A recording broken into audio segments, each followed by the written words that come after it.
Let's talk about SNX. This is my first time I'm covering this coin. SNX, what the hell it stands for? Just a second. It stands for Synthetix. And what do they do? Let me just see. 700 million market cap. Synthetix is building a decentralized liquidity provisioning protocol that any protocol can tap into for various purposes. Okay, so it's a liquidity provider backend for many exciting protocols on both Optimism and Ethereum. Optimism itself is on Ethereum. Optimism is a layer 2 that is built on Ethereum to make Ethereum cheaper and more accessible, something that Polygon Matic and Arbitrum is doing as well. Okay, so that's some information. Just wanted to understand what the hell this project is. Looks like a decent project. Okay, now let's do the technical analysis on this thing.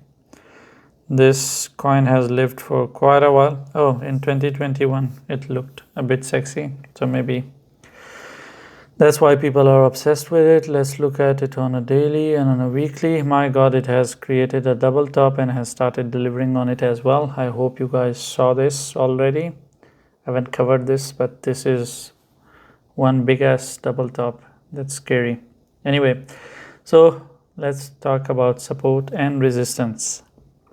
So right now the resistance is 2.7, which obviously makes sense, but I'll call it 2.5. That would be easy to remember.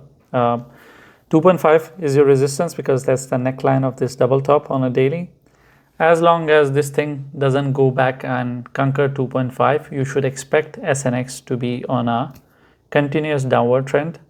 Your first stop is at 1.75. That is going to be your first landing point, and just a second, 2.5 to 3.2, that's 0.5, and then that's 0.7, and then from 2.5, that's, yep, that makes sense.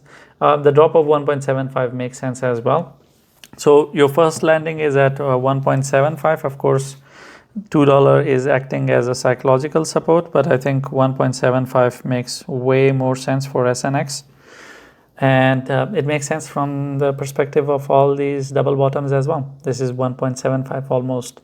So this thing will crash down towards this area, and then the neckline of these things will act as the first line of support. Of course, if it loses this area, you will be back to summer prices, the prices that you saw in the month of August and July.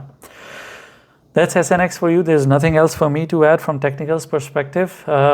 If you are looking for it to go up and you want it to start uptrend again, it needs to conquer 2.5, spend 2 days above it, then you would expect it to go up. If it is not able to conquer 2.5, you should expect it to be on a journey towards 1.75, and right now it is sitting at 2.1, as I've already mentioned, 2.14. That doesn't matter. It can stay on 2.15. I would still expect it to go towards 1.75 if it is not able to conquer 2.5. So don't fall for the fake out. All the reactions and all the movements that this thing will do will be fake. Don't get caught up in it. Thank you for watching the video. If you have any questions or I have touched on a topic and you expect me to explain a bit more, I'll try my best to explain that to you in the comments. Leave a comment. And I'm not going to tell you to like and subscribe, because if you're not interacting with the video, or if you're not subscribed, you're not going to see all the 10 videos that I make every day. You're going to miss out on it, and I think you are educated enough to understand what to subscribe and what not to, because if you want to miss out on it, then why not? It's for your own good, and you should know better what is good for you.